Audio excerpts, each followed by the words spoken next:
आजची पत्रकार परिषद ही सातारा जिल्ह्यामध्ये पाटण तालुक्यात कोयनानगर या ठिकाणी राज्य सरकारचं पोलीस प्रशिक्षण केंद्र व राज्य आपत्ती प्रशिक्षण दल या प्रस्तावाला काल शासनानं प्रशासकीय मान्यता दिलेली आहे।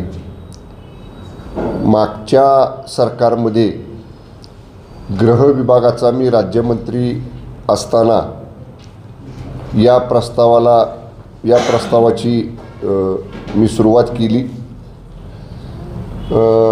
मध्यंतरीच्या काळामध्ये जी काही नैसर्गिक संकट आली, नैसर्गिक आपत्ती आली, म्हणजे अतिवृष्टी, महापूर आणि दरड कोसळणे, या संदर्भात राज्य आपत्ती प्रतिसाद दल आणि त्याचबरोबर त्याच ठिकाणी पोलिसांचं एक प्रशिक्षण केंद्र अशा प्रकारचा प्रस्ताव आपण तयार केलेला होता।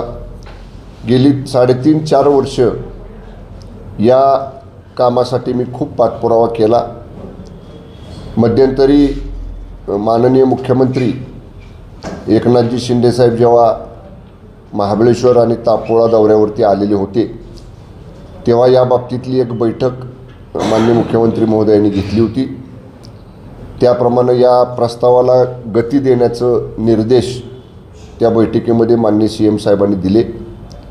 त्यानंतर एक बैठक वित्त विभाग, गृह विभाग यांची, महसूल विभाग यांची संयुक्त बैठक एक 4 ते 5 महिन्यापूर्वी पुन्हा एकदा मंत्रालयामध्ये माननीय मुख्यमंत्री महोदयांच्याकडे झाली आणि एकूण हा जो 271 कोटी 41 लाख रुपयाचा जो प्रस्ताव होता, ज्याच्यामध्ये मनुष्यबळ आणि वेतनावरील खर्च हा 15 कोटी, साधनसामुग्रीवरील खर्च 8 कोटी, वाहनांवरील खर्च 4 कोटी, कार्यालयीन खर्च 10 कोटी आणि प्रशासकीय व इतर सर्व बांधकामांवरचा खर्च 233 कोटी, असा 271 कोटी रुपयांच्या प्रस्तावाला काल गृह विभागाने, विशेषतः माननीय उपमुख्यमंत्री आणि गृहमंत्री फडणवीस साहेबांनी मान्यता दिली आणि काल त्या प्रकारचा आदेश GR या ठिकाणी निघालेला आहे। माझा प्रयत्न राहील की हे काम महाराष्ट्र गृहनिर्माण, पोलीस गृहनिर्माण मंडळ जे आहे, पोलीस हाऊसिंग, की ज्यांच्या माध्यमातून मल्हारपेठ तालुका पाटणला एक मोठं पोलीस संकुल आम्ही तयार केलेलं आहे, त्यांच्याकडनंच हे काम व्हावं। यावर्षीची जी वित्तीय तरतूद पोलीस गृहनिर्माण करता आपण ठेवलेली आहे, येणाऱ्या नागपूरच्या हिवाळी अधिवेशनामध्ये जे परवा दिवशीपासून सुरू होते, तिथनं काही पुरवणी मागणी याच्यासाठी जर ऐनवेळी मंजूर करता आली तर तोही माझा प्रयत्न राहील, किंवा पोलीस हाऊसिंगला जो नियतवय मार्च 2024 पर्यंतचा उपलब्ध आहे, त्या नियतवयामधनं याचं काम तातडीनं सुरू करण्याचा माझा प्रयत्न राहील। यामुळं कोकणाला आणि पश्चिम महाराष्ट्राला दोन्हीही भौगोलिक विभागांना या प्रशिक्षण केंद्राचाही आणि SDRF, जसं NDRF केंद्राचं आहे तसं SDRF आपण त्याचं सेंटर या ठिकाणी करतो आहे, त्याचा फायदा होणार आहे। दुर्दैवानं सातारा, सांगली, कोल्हापूर या विभागात काही अतिवृष्टी, महापूर, दरड पडण्याच्या घटना घडल्या किंवा दुर्दैवानं खाली कोकणामध्ये घडल्या, तर कोयनानगर हे असं मध्यवर्ती ठिकाण आहे की जिकडून घाटाच्या वरतीसुद्धा तासा-दीड तासात पोचता येते आणि घाटाच्या खालीसुद्धा कोकणामध्ये जायला तासा-दीड तासामध्ये आपल्याला जाता येते। याच्याकरताची एकूण 38.93 म्हणजे जवळपास 39 हेक्टर क्षेत्र हे महसूल विभागाच्या ताब्यात, ही जलसंपदा विभागाची जागा होती। ती जागा हस्तांतरित करण्यासाठी सुद्धा मी प्रयत्न करत होतो। माननीय फडणवीस साहेबांनी, विशेषतः जलसंपदा विभाग त्यांच्याकडे असल्यामुळं माननीय फडणवीस साहेबांनी याच्यामध्ये विशेष बाब म्हणून ही जागा महसूल विभागाकडे या केंद्रासाठी हस्तांतर करण्याचे सुद्धा मान्यता दिली आणि जागा महसूल विभागाच्या ताब्यात आलेली आहे। आता जागा आलेली आहे ताब्यात, प्रशासकीय मान्यता काल झालेली आहे। या केंद्राचं प्रत्यक्ष बांधकाम माझी इच्छा आहे, माझी मनापासून इच्छा आहे की याचं भूमिपूजन माननीय एकनाथजी शिंदेसाहेब, माननीय फडणवीस साहेब आणि माननीय अजितदादा या तिघांच्याही उपस्थितीत, या तिघांचे हस्ते व्हावं यासाठी माझा प्रयत्न आहे. एकदा ही जी टेंडर वगैरे निघाली की ते काम केलं जाईल. हे खूप मोठं काम या माध्यमातून सातारा जिल्ह्यामध्ये होत आहे. कारण गेली अनेक वर्ष एक सातारा मेडिकल कॉलेज, वैद्यकीय महाविद्यालय जर सोडलं तर मोठा कुठलाच प्रकल्प राज्य सरकारचा जिल्ह्यामध्ये आलेला नव्हता. मी गृहराज्यमंत्री असल्यापासून याच्यासाठी प्रयत्न करत होतो आणि काल त्याला अंतिम स्वरूप मिळालेलं आहे. परत एकदा जिल्ह्याचा पालकमंत्री म्हणून आणि ज्या तालुक्यामध्ये हे केंद्र होतं आहे त्या मतदारसंघाचा आमदार म्हणून माननीय शिंदेसाहेबांचं, माननीय फडणवीस साहेबांचं, माननीय अजितदादांचं आणि ज्या ज्या माननीय मंत्री महोदयांनी किंवा संपूर्णच मंत्रिमंडळातल्या आमच्या सर्व सहकाऱ्यांनी याच्यासाठी सहकार्य केलं त्या सगळ्यांचं मी मनापासून आभार मानतो. एक चांगला प्रकल्प, एक चांगला प्रोजेक्ट जिल्ह्यामध्ये या निमित्तानं मंजूर झालेला आहे. याला जोडूनच एक छोटंसं सांगणं आहे की जसं हे पोलिसांचं प्रशिक्षण केंद्र आपण करतो आहे, राज्य सरकारमध्ये राज्य उत्पादन शुल्कसुद्धा एक युनिफॉर्म फोर्स आहे की ज्या राज्य उत्पादन शुल्क विभागामध्ये जवळजवळ सगळं स्ट्रक्चर डिपार्टमेंटचं हे गृह विभागासारखंच आहे. आमच्याकडं सुद्धा आयुक्त आहेत, आमच्याकडं सुद्धा सहआयुक्त आहेत, आमच्याकडं सुद्धा उपायुक्त आहेत, आमच्याकडं सुद्धा जिल्हा अधीक्षक आहेत आमच्या खात्याचे. परंतु आमचं एक्साईजचे अधिकारी कर्मचारी हे प्रशिक्षणासाठी निवड झाल्यानंतर किंवा रुटीनच्या प्रशिक्षणासाठी हे आम्हाला खंडाळा पोलीस ट्रेनिंग इन्स्टिट्यूटला पोलिसांच्या किंवा नाशिकच्या पोलीस ट्रेनिंग सेंटरला आम्हाला त्यांना प्रशिक्षणासाठी पाठवावं लागतं. माझ्याकडं राज्य उत्पादन शुल्क विभाग आल्यानंतर मी माननीय मुख्यमंत्र्यांसमोर हा विषय मांडला की जवळपास 25,000 कोटी रुपयाचा महसूल हे राज्य सरकारच्या तिजोरीमध्ये आमचं खातं जमा करत असतं. परंतु आमच्या विभागातला एक स्वतंत्र प्रशिक्षण केंद्र असावं. जसं खंडाळ्याला पोलीस ट्रेनिंग सेंटर आहे, नाशिकला पोलीस ट्रेनिंग सेंटर आहे, माननीय R पाटील साहेबांनी सांगली जिल्ह्यातल्या तुर्चीला एक पोलीस ट्रेनिंग सेंटर केलं, तसं आमच्या एक्साईज विभागाचं राज्यातलं पहिलं पोलीस ट्रेनिंग सेंटर हे सातारा जिल्ह्यात व्हावं याच्यासाठी माननीय मुख्यमंत्री महोदयांशी मी चर्चा केली. त्यांनी मला तत्वता मान्यता दिली की तुम्ही जागा वगैरे उपलब्ध होत असेल, तुमच्या विभागाकडं निधी असेल तर करायला हरकत नाही. माझ्या विभागाचा प्रस्ताव मी तयार केलेला आहे. माझ्या विभागानं त्याला अंतिम स्वरूप देण्याची प्रक्रिया सुरू आहे. जागासुद्धा बघायचं काम आम्ही केलं. 3-4 जागा आम्ही बघितल्या, परंतु त्यातली एक जागा परवा दिवशीच मी बघून आलो.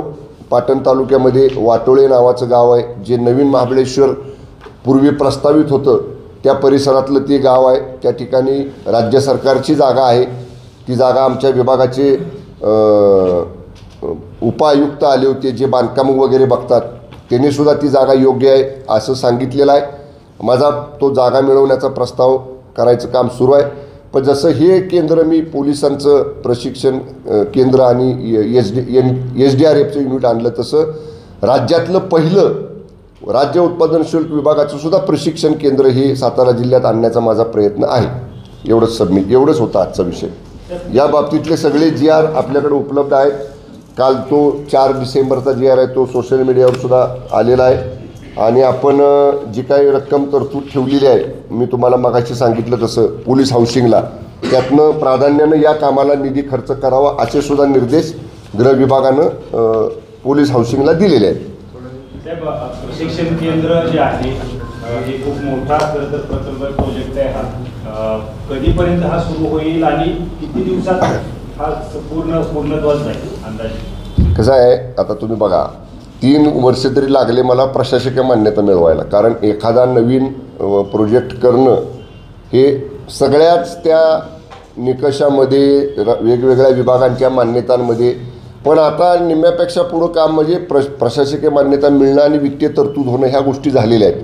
आता त्याचा प्लॅन तयार करणं प्रत्यक्ष ते कसं असावं, त्याच्यामुळं 2-3 प्लॅन आम्ही गव्हर्नमेंटच्या आर्किटेक्टना काढायला सांगू, एखाद्या प्रायव्हेट आर्किटेक्टला बोलवून करायला सांगू आणि ते तिन्ही प्लॅन मी बघितल्यानंतर अंतिम करायला CM साहेबांच्या आणि DCM साहेबांच्या समोर आम्ही ठेवू.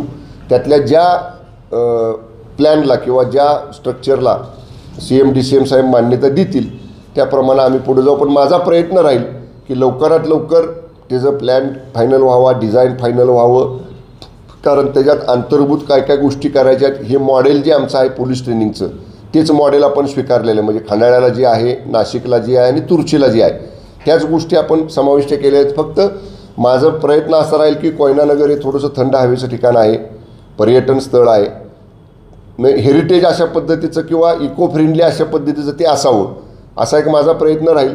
आम्ही 2-3 ऑप्शन तयार करू, CM DCM साहेबांच्या समोर ठेवू आणि ते ज्याला मान्यता देतील त्याप्रमाणे पुढे जाऊ आम्ही. पण लवकरात लवकर करायचा माझा प्रयत्न राहील. साधारण कॅपॅसिटी किती असणार, किती प्रशिक्षणार्थी तिथं? त्याच्यामध्ये आपण एक मिनटं,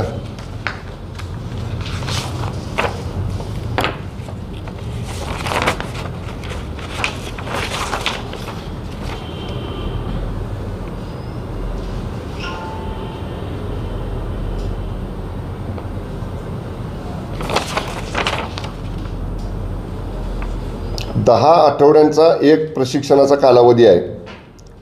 त्यांनी जो नॉर्मल राज्य हे जो पोलिसांचं जे ट्रेनिंग कालावधी असतो तो एका ट्रेनिंगचा 10 आठवड्याचा आहे.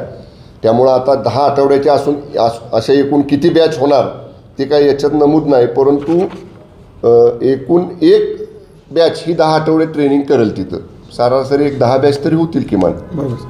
आणि सर एक साधारण 300-350 लोकांचा एक ग्रुप असतो सर. बरं, 300 लोकांचा एका वेळी येतो ग्रुप.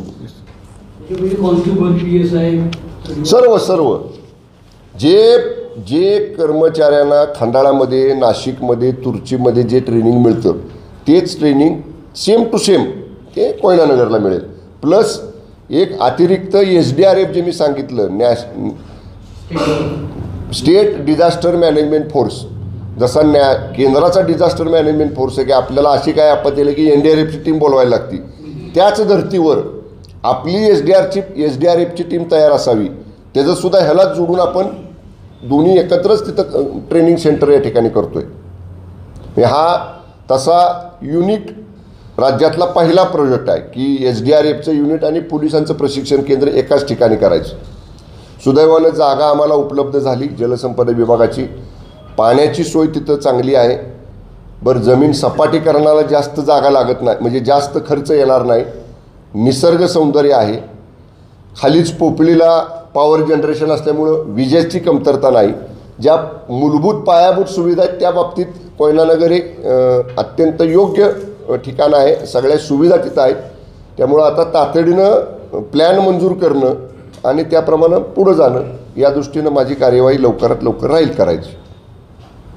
ओके साहेब, सगळ्यात महत्त्वाचं म्हणजे काही दिवसांमध्ये आंदोलन होत आहे. हा विषय संपला. बरं, वेगवेगळ्या मागण्यांसाठी आंदोलन होतात आणि त्याच्यामध्ये रस्ता रोको केला जातो, महामार्ग अडवला जातो. पण यातले गंभीर बाबी अशा आहेत की तासनतास हा महामार्ग अडवला जातो, यामध्ये अनेक लोक अडकून पडतात. बऱ्याच ठिकाणी काही पेशंट्स असतात किंवा अनेक समस्या निर्माण होतात. आता परवाचाच खंडाळ्यातला जो महामार्ग अडवला होता तो 6 तास अडवला होता. बऱ्याच लोकांना प्रचंड समस्या झाल्या. याच्यावर काही तोडगा काढण्यासाठी खरं तर पावलं उचलली पाहिजे किंवा हे करूनच नाही दिलं पाहिजे, अशी काही भूमिका आपली आहे का? निश्चितपणे हे बघा, कुठलंही आंदोलन करायला काही मर्यादा असतात. रस्ता रोको अनेक वेळा राज्यात झाले. 10 मिनटं 15 मिनटाच्या वर कधी रस्ता रोको होत नाही. आता काय आहे, यासुद्धा आंदोलनकर्त्यांशी आमचा डायलॉग चालू होता. महसूल यंत्रणेचा होता, पोलीस यंत्रणेचा होता, वेगवेगळ्या राजकीय पक्षांचे नेतेसुद्धा त्या आंदोलनकर्त्यांच्या लोकांच्याशी बोलत होते. पण कसं आहे, आंदोलनकर्त्यांनी सुद्धा या गोष्टीचा विचार केला पाहिजे की आपल्या आंदोलनामुळं काही लोकांना नाहक त्रास होतो, विशेषतः रुग्णांना त्रास होतो, वयस्कर लोकांना त्रास होतो, ज्यांना तातडीनं काही महत्त्वाच्या कामासाठी प्रवास करायचा असतो त्यांचा खोळंबा होतो. आंदोलनकर्त्यांच्याबद्दलची कळत न कळत नाराजी ही अशा व्यक्तींच्यामधनं निर्माण होते की जे त्याला सफरर होतात, ज्यांना ते भोगावं लागतं त्या आंदोलनाचे दुष्परिणाम. त्यामुळं राज्य सरकारचा प्रतिनिधी म्हणून आंदोलनकर्त्यांना आमचं नेहमी आव्हान असतं, विनंती असती, तुम्ही चर्चेला या, आम्ही तुमच्याशी चर्चा करतो, पण सामान्य लोकांना त्रास होईल असं आंदोलन करू नका. आता अनेक ठिकाणी त्या दिवशी ॲडिशनल एस पी तिथं होत्या, एस पीनं स्वतः मी पाठवलं, पण ते लोक ऐकायच्याच मनस्थितीत नव्हते. आता काही गोष्टी इथं उघड बोलता येत नाहीत, पण तिथं काय परिस्थिती होती हे मला आमच्या अधिकाऱ्यांनी सांगितलं. म्हणून आंदोलनकर्त्यांच्या समर्थकांनी सुद्धा आपल्यामुळं सामान्य लोकांना त्रास होणार नाही याची काळजी घेतली पाहिजे. पण इथून पुढं अशी परिस्थिती जर उद्भवली तर पोलिसांच्या अधिकाराचा योग्य वापर त्यावेळी करतील. साहेब, सातारा जो ह्याचा मार्ग आहे, लातूर राज्यमार्ग आहे, आज सुद्धा त्या ठिकाणी रस्ता रोको करण्यात आला. बरेच दिवसापासून जर तो प्रलंबित प्रश्न आहे रस्त्याचा, की आम्ही धीम्या गतीनं काम सुरू आहे. संगमावली आज रस्ता रोको जवळपास 3 तास तिथं झाला. ते काम नॅशनल हायवे अथॉरिटीज आहे, नॅशनल हायवेचंच आहे ते काम. बरोबर. आणि त्यांच्याकडचं मध्यंतरी काहीतरी एजन्सी बदलणं वगैरे असा विषय मला माहीत नाही, कारण थेट आपलं नियंत्रण त्याच्यावर राज्य सरकारचं काय नसतं. ते गडकरी साहेबांच्या विभागाच्या अंतर्गत तो मोठा रस्त्याचं काम घेतलेलं आहे. पण मध्यंतरी जे एजन्सी ते काम करत होते त्यांचा काहीतरी डिस्प्यूट झाला, त्यांनी मध्यंतरी काही दिवस काम बंद ठेवलं, पुन्हा अधिकाऱ्यांनी त्यांना ते काम चालू करायला लावलं, काही वेळ काम त्यांनी चालू केलं, परत बंद केलं.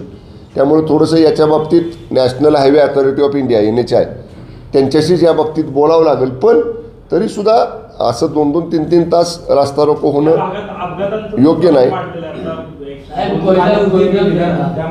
एक्सप्रेसची 28 ट्रेनचं रद्द झालं, ते वेळेत पोहोचू शकले नाही. होय ना.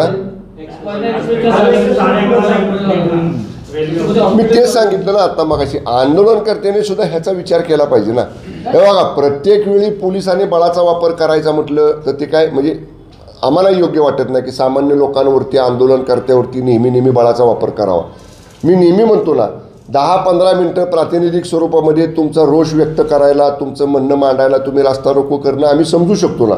पण कॉमन पब्लिकला, सामान्य माणसाला तुमच्या अशा कृतीमुळं ते भरडले जात असतील, त्यांना त्रास होत असेल, त्यांचं नुकसान होत असेल, तर मग शेवटी नाईलाज म्हणून सर्वसामान्य लोकांच्या हितासाठी, सर्वसामान्य लोकांच्या गैरसोय दूर करायसाठी पोलिसांना मग त्यावेळी बळाचा वापर करावा लागेल. इथून पुढं तशी भूमिका जिल्हा प्रशासनाला घ्यावी लागेल. मग 4 राज्यांच्या निकालानंतर भाजपचा आत्मविश्वास वाढलाय आणि एकूणच या सगळ्या याच्यात भाजप लोकसभेच्या 34-35 जागा लढवतील अशी मानस व्यक्त केला जातोय. त्यामुळे कुठेतरी मित्र पक्षांवर या गोष्टीचा दबाव येतोय. 34-35 आकडा कुठून काढला? चर्चा चालू आहे. चर्चेला उत्तर आम्ही देत नाही. चर्चा तुम्ही तुमच्या मनच्या काय पण सुरू करता. उद्या तुम्ही म्हणताल 48 पैकी 40 जागा ते लढणार आणि 8 जागा. तुमच्या चर्चेला काय अर्थ आहे मला सांगा. तुम्ही सांगा ना, भारतीय जनता पक्षाचे एखादे वरिष्ठ नेते बोलले का असं? मग कसं काय तुम्ही त्याच्यावर आम्ही कसं भाष्य करणार? आमचं सूत्र ठरलेलं आहे, जो विनिंग कॅन्डिडेट आहे, जो महायुतीचा आहे, शिवसेना, भारतीय जनता पक्ष, राष्ट्रवादी काँग्रेस पक्ष, या 3 पक्षांमध्ये ज्याला विनिंग मेरिट्स आहेत, जो निवडून येणार आहे आणि माननीय मोदी साहेबांना पुन्हा पंतप्रधान करण्यासाठी 45चा आकडा महाराष्ट्रातनं गाठण्यासाठी ज्या ज्या गोष्टी कराव्या लागतील, जे प्रयत्न करावे लागतील ते आम्ही करू. जागेबाबतीत एखादी कमी का जादा याच्या बाबतीत आमच्यामध्ये रस्सीखेच बिलकुल नाही.